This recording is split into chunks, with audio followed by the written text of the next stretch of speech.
इस पेपर का ये लास्ट पार्ट है जिसके अंदर हम लोग सेक्शन डी और सेक्शन ई डिस्कस करेंगे। तो चलिए सबसे पहले सेक्शन डी पे हम लोग चलते हैं। तो इस सेक्शन को स्टार्ट करेंगे हम लोग क्वेश्चन नंबर 29 से, जिसमें एक पैसेज लिखा हुआ है और पैसेज यहाँ पे मुझे राउल्ट्स लॉ पे बेस्ड दिख रहा है। तो इस पैसेज को तो हम लोग पढ़ेंगे नहीं, सीधे चलते हैं हम लोग प्रॉब्लम पे। तो इसका क्वेश्चन नंबर 1 है, which type of deviation will be shown by the solution if A interaction with B is weaker than the A interaction with A. तो अगर ए के साथ जो इंटरेक्शन होता है, अगर उससे ए और बी का इंटरेक्शन वीक हो जाए, तो वीक होने पे क्या होता है, दोनों को मिक्स करने के बाद जो सोल्यूशन होगा वो एक्सपेंड होगा। और जब एक्सपेंड होगा तो जो दूसरा वाला वॉल्यूम होगा वो पहले वाले से बड़ा हो जाएगा। इसलिए डेल्टा वी मिक्सिंग आपको मिलेगी पॉजिटिव, इसलिए आपको लिख देना है यहाँ पे पॉजिटिव डेविएशन शो होगा। इसका सेकेंड पार्ट है, on mixing liquid A and liquid B volume of the resulting solution decreases. ठीक इसका उल्टा हिसाब यहाँ पे है, दोनों को ऐड करने के बाद कह रहा है कि वॉल्यूम डिक्रीज हो गया। तो वॉल्यूम डिक्रीज होने का मतलब जो दूसरा वाला वॉल्यूम है वो पहले वाले से कम हो गया। तो जब ऐसा होगा तो V2 माइनस V1 मतलब डेल्टा V मिक्सिंग आ जाएगी नेगेटिव। इसलिए आपको लिखना है कि यहाँ पे नेगेटिव डेविएशन शो होगा। इसका थर्ड पार्ट है, 1 mole of liquid A and 2 mole of liquid B make a solution having the total vapor pressure of 40 bar. The vapor pressure of pure A and pure B are given. Calculate the vapor pressure of the solution and mention the type of deviation shown. तो यहाँ पे जो number of moles ए का है वो 1 है और number of moles दूसरे का 2। तो सबसे पहले इनका निकालते हैं हम लोग मोल फ्रैक्शन। तो जो मोल फ्रैक्शन ए का आएगा वो आ जाएगा 1/3। ये 1/3 कैसे आएगा, आप लिखते हो Na/Na प्लस Nb, इस तरीके से आता है। और जो यहाँ पे का आई बी आएगा उसकी वैल्यू आ जाएगी 2/3। सेम फॉर्मूला यूज करेंगे, ऊपर Na की जगह Nb लिखना होगा। अब यहाँ पे आपने टोटल प्रेशर के लिए एक फार्मूला पढ़ा हुआ है, जो प्रेशर ऑफ द सोल्यूशन होता है वो होता है P not A X A plus P not B X B. इस एक्स को आप काई पढ़ते हो तो आप काई बोल सकते हो। अब पी नॉट ए यहाँ पे कंपोनेंट ए का वेपर प्रेशर है प्योर कंडीशन में, और प्योर कंडीशन में वेपर प्रेशर ए का बोला हुआ है 45। तो आप लिखोगे 45 मल्टीप्लाई 1/3 प्लस दूसरे का है 30 और इसका आपने मोल फ्रैक्शन निकाला हुआ है 2/3। तो जब इसको आप सॉल्व करोगे तो आपको मिल जाएगा 15 प्लस 20 मीन्स 35 बार। और इसने यहाँ पे बोला क्या हुआ है कि ए और बी का जो टोटल वेपर प्रेशर है 40 है। मतलब कि इनका 40 वेपर प्रेशर होना चाहिए, लेकिन तो अभी इनको मिक्स करने पे वेपर प्रेशर आपको केवल 35 मिल रहा है। मतलब आपको वेपर प्रेशर कम मिल रहा है। और जो वेपर प्रेशर कम मिलता है इसका मतलब कि जो यहाँ पे रेट ऑफ वेपराइजेशन है वो लेस है, मतलब ज्यादा वेपर बन नहीं रहा। और जब ज्यादा वेपर नहीं बनेगा इसका मतलब क्या हुआ कि ए और बी को जब आपने मिक्स किया तो इनके बीच में इंटरेक्शन बढ़ गया। और जब इंटरेक्शन बढ़ जाता है तो वहां पे क्या होगा, जो दूसरा वाला वॉल्यूम होगा वो छोटा हो जाएगा क्योंकि वो कॉन्ट्रैक्ट कर जाते हैं। तो इस तरीके से यहाँ पे भी आपको डेल्टा वी मिक्सिंग मिल जाएगा नेगेटिव। इसलिए आप बोलोगे कि ये नेगेटिव डेविएशन को शो करेगा। तो टाइप ऑफ डेविएशन लिख देना नेगेटिव। चलिए अब इसी का आर वाला पार्ट देखते हैं। तो इसी क्वेश्चन नंबर 3 का ये आर पार्ट है, जिसमें कुल दो अलग अलग ए और बी पार्ट है। जिसमें ए पार्ट है, boiling point of two liquids A and B are 140 degree and 180 degree respectively, which liquid will have higher vapour pressure at 90 degree. अब यहाँ पे आप जानते हो कि जिसका बॉइलिंग पॉइंट कम रहता है उसके वेपर ज्यादा बनते हैं, और जिसके वेपर ज्यादा बनेंगे उसका वेपर प्रेशर भी ज्यादा होगा। तो यहाँ पे आपसे पूछ रहा है कि 90 डिग्री पे किसका वेपर प्रेशर ज्यादा होगा। तो जिसका बॉइलिंग पॉइंट कम होगा उसके वेपर ज्यादा बनेंगे, इसलिए उसी का वेपर प्रेशर ज्यादा होता है। जिसका बॉइलिंग पॉइंट ज्यादा होगा वो इंडिकेट करता है कि यहाँ पे उनके मॉलिक्यूल्स के बीच में इंटरेक्शन हाई है। And as the interaction between the molecules are so high, then they are not easily vaporise. And if the rate of vaporization is less, then the less vapor accumulated over the surface and causes less vapor pressure. इसलिए इसका answer होगा 140 वाला, मतलब ए। इसी में B part है, how is vapour pressure of a liquid affected by change in temperature. तो जैसे जैसे आप टेम्परेचर को बढ़ाते हो वेपराइजेशन की रेट बढ़ती है, ज्यादा वेपर फॉर्म होंगे, इसलिए वेपर प्रेशर इंक्रीज होगा। तो with temperature vapour pressure increase होता है और टेम्परेचर को डाउन करोगे तो कम हो जाएगा।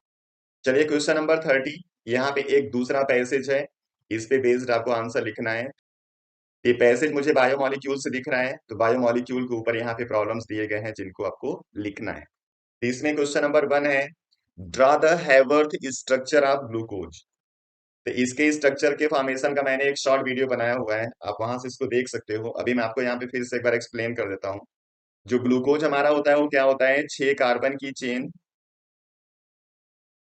जिसमें लास्ट में CH2OH होगा, यहाँ पे OHH, OHH, यहाँ पे HOH होता है, फिर यहाँ पे OHH और यहाँ पे CHO होता है, इस तरीके से।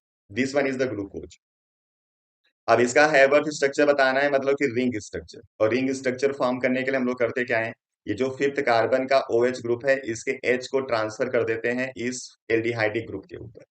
तो एल्डिहाइडिक ग्रुप में एक तरफ आपको मिल जाता है OH और एक तरफ मिल जाता है H, और इसी कार्बन को इस 5वें कार्बन से हम लोग जोड़ देते हैं O के थ्रू। तो यहाँ पे पूरे 6 मेंबर रिंग आ जाता है, जिसमें 5 होते हैं कार्बन और 1 ऑक्सीजन होता है। आप एक बना लोगे यहाँ पे 6 member ring like this. Organic chemistry में एक कंपाउंड है पायरान, तो पायरान से स्ट्रक्चर इसका मैच करता है, इसलिए इसको पायरेनोज स्ट्रक्चर हम लोग बोलते हैं। अभी यहाँ पे क्या है, ये कार्बन नंबर 1 है, ये 2, इसलिए आप इसका नंबरिंग कर सकते हो 1 2 3 4 5 इस तरीके से। और जितने भी यहाँ पे ग्रुप आपको रिंग के अंदर दिख रहे हैं, इन सभी ग्रुप को आपको यहाँ पे प्लेन के नीचे अरेंज करना है, और बाहर वाले को प्लेन के ऊपर। तो आप इनको अरेंज कर लो, ये आपका स्ट्रक्चर हो जाएगा। तो पहले पे OH नीचे लिखना है, H ऊपर, दूसरे पे भी OH नीचे, H ऊपर, तीसरे पे H नीचे, OH ऊपर, चौथे पे OH नीचे, H ऊपर, पांचवे पे CH2OH को हमेशा ऊपर लिखना होता है आपको, तो यहाँ पे H लिख देना, यहाँ पे लिख देना CH2OH। ये आपका हो गया हैवर्थ स्ट्रक्चर ऑफ ग्लूकोज। पहले कार्बन पे आपने OH को राइट साइड लिखा हुआ है, इसलिए अल्फा ग्लूकोज होगा, इसलिए इसका नाम लिख देना, ये अल्फा डी ग्लूकोज है। इसी का दूसरा प्रॉब्लम है, name the type of linkage present in polysaccharide which connect monosaccharides unit together.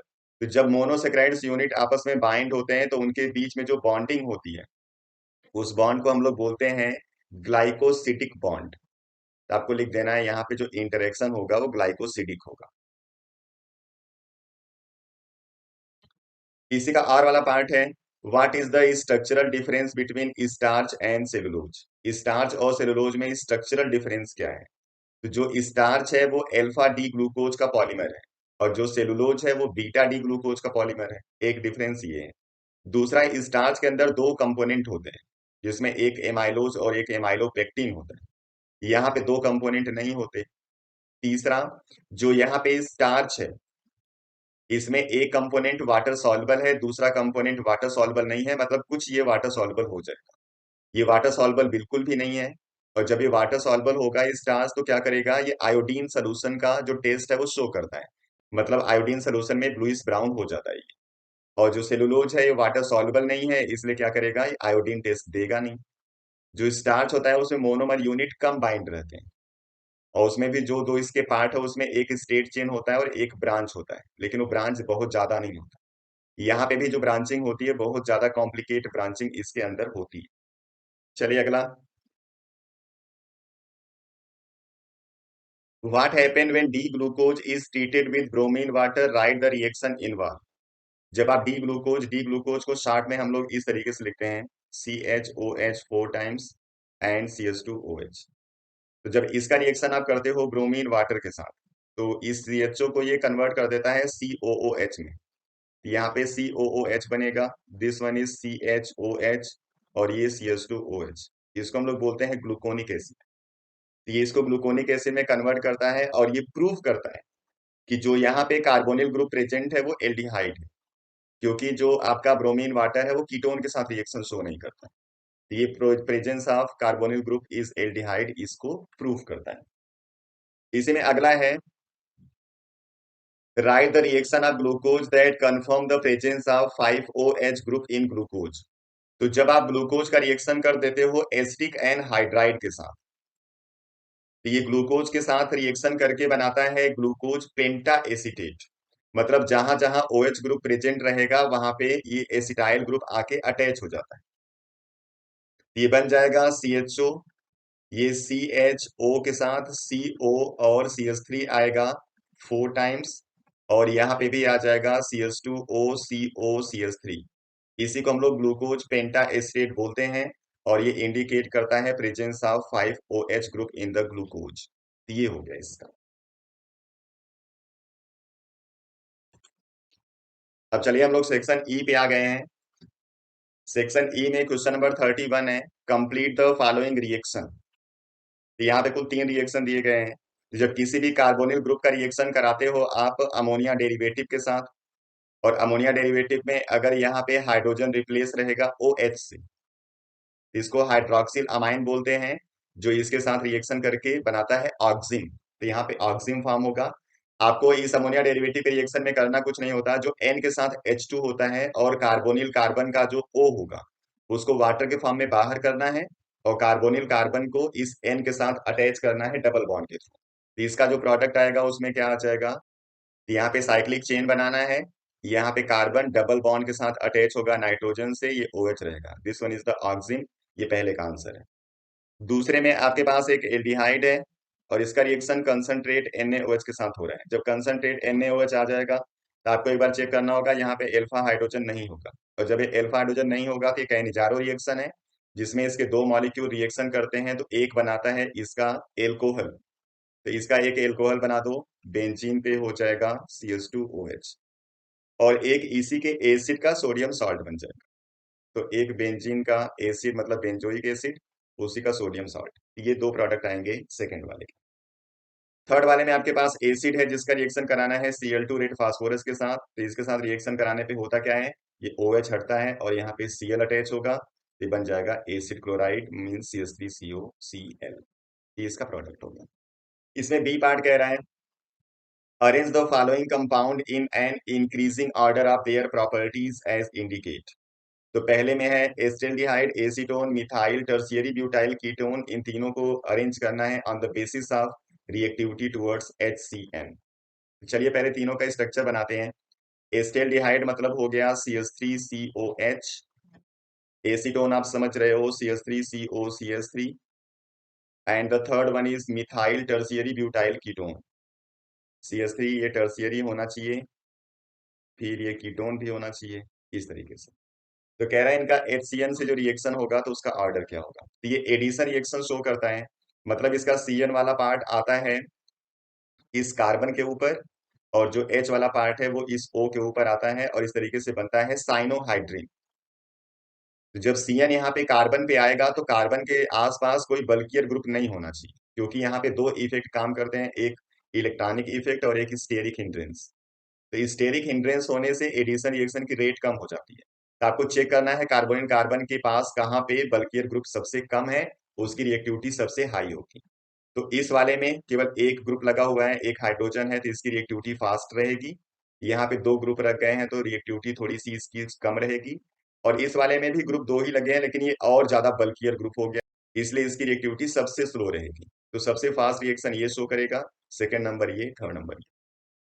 इसका सेकेंड पार्ट है, यहाँ पे ब्रोमीन सब्स्टिट्यूटेड आपके पास एसिड है दो, और एक में ब्रोमीन सब्स्टिट्यूटेड नहीं है ये, तो इनको अरेंज करना है एसिडिक स्ट्रेंथ के बेस पे। तो कोई भी आपके पास यहाँ पे होता है एसिड, तो जो एसिडिक ग्रुप होता है उसके एसिडिटी के लिए H+ को बाहर करना होता है, और बाहर करने के लिए जो इलेक्ट्रॉन है उसको शिफ्ट करना है कार्बन की तरफ। कोई भी सब्स्टिट्यूएंट लगाते हो तो इलेक्ट्रॉन अगर विथड्राइंग अगर वो होगा तो एसिडिटी को बढ़ाता है, और अगर इलेक्ट्रॉन डोनेटिंग होगा तो एसिडिटी को कम करता है। अब यहाँ पे इसके साथ अगर आप ब्रोमीन लगाओगे तो ब्रोमीन इलेक्ट्रॉन विथड्राइंग ग्रुप है, इसलिए एसिडिटी को क्या करेगा, बढ़ा देता है। अब आपको चेक करना है कि यहाँ पे जिसमें भी ब्रोमीन लगा होगा उसमें इस ग्रुप के पास में कौन सा ब्रोमीन है। ये जितना ग्रुप पास में रहेगा उसकी एसिडिटी उतनी ही ज्यादा रहेगी। तो यहाँ वाले में क्या हो गया, जो COOH है उसके साथ वाले कार्बन पे ब्रोमीन लगा हुआ है, और यहाँ पे COOH के साथ वाला जो कार्बन है उसके नेक्स्ट वाले कार्बन पे लगा हुआ है, मतलब इसका डिस्टेंस थोड़ा सा ज्यादा है, इसलिए सबसे ज्यादा एसिडिक ये हो जाएगा, सेकेंड नंबर ये होगा, थर्ड नंबर ये होगा, क्योंकि यहाँ पे कोई भी सब्स्टिट्यूएंट ब्रोमीन जैसा अटैच नहीं है। यहाँ पे दो एल्काइल ग्रुप लगे हैं और एल्काइल ग्रुप एसिडिटी को कम करता है। इसी का और वाला पार्ट है, right structure of compounds A, B and C in each of the following reaction. यहाँ पे एक रिएक्शन दिया गया है जिसमें A, B, C आपको फाइंड करना है। तो यहाँ पे जो कंपाउंड है वो नाइट्राइल कंपाउंड है, और जब नाइट्राइल का रिएक्शन कराते हो SnCl2 HCl followed by hydrolysis, आपको मिलता है यहाँ पे एल्डिहाइड। ये एल्डिहाइड प्रिपेयर करने का एक तरीका है। तो प्रोडक्ट यहाँ पे क्या आ जाएगा, CH3CHO। और जब किसी भी एल्डिहाइड या कीटोन का रिएक्शन डाइल्यूट NaOH के साथ कराते हो, जब इस एल्डिहाइड के पास होगा अल्फा हाइड्रोजन, तो वो एल्डाल रिएक्शन होता है। तो यहाँ पे एल्डाल आपको मिलेगा बी प्रोडक्ट। इसका एल्डाल बनाएंगे तो कैसे बनेगा, CH3CH पे OH हो जाएगा, और ये CH2CHO हो जाएगा। जिसको एल्डाल नहीं पता होगा कि कैसे बनता है, तो थोड़ा सा आइडिया आप ले लीजिए। ये एक मॉलिक्यूल हो गया, और ये वाला हो गया दूसरा मॉलिक्यूल। तो एक मॉलिक्यूल जिसके पास अल्फा हाइड्रोजन होगा, उसके एक हाइड्रोजन को शिफ्ट करना है इसके O के ऊपर, और इसी का जो बचा हुआ पार्ट होगा उसी के साथ इस कार्बन के साथ इसको अटैच कर देंगे। तो जब ऐसा करोगे, एक H यहाँ पे ट्रांसफर होगा तो ये OH हो गया, और यहाँ बचेगा CH2। इस CH2 को इसी कार्बन के साथ आगे कनेक्ट करना है। ये CH2CHO हमने इसके साथ कनेक्ट कर दिया, ये एल्डाल हो गया। और जब इस एल्डाल का आप हीटिंग कर देते हो, तो डिहाइड्रेशन हो जाएगा, और इस कार्बन से OH, इस वाले कार्बन से H बाहर जाएगा। आपने सेट रूल पढ़ा हुआ है, जब एल्कीन बनता है तो मोर एल्काइलेटेड होना चाहिए, इसलिए हम उसी कार्बन से हाइड्रोजन हटाते हैं जहां पे हाइड्रोजन कम रहता है। यहां से हाइड्रोजन हटाओगे तो आपको प्रोडक्ट मिल जाएगा कौन सा, CH3CH double bond CHCHO। This one is the final product, means C। ये आपका कंप्लीट पेपर हो गया। अब हम नेक्स्ट वीडियो में फिर किसी दूसरे पेपर के साथ आएंगे, तो उसको डिस्कस करेंगे। चलिए आप लोग पढ़ते रहिए, अपना ख्याल रखिए। Thank you.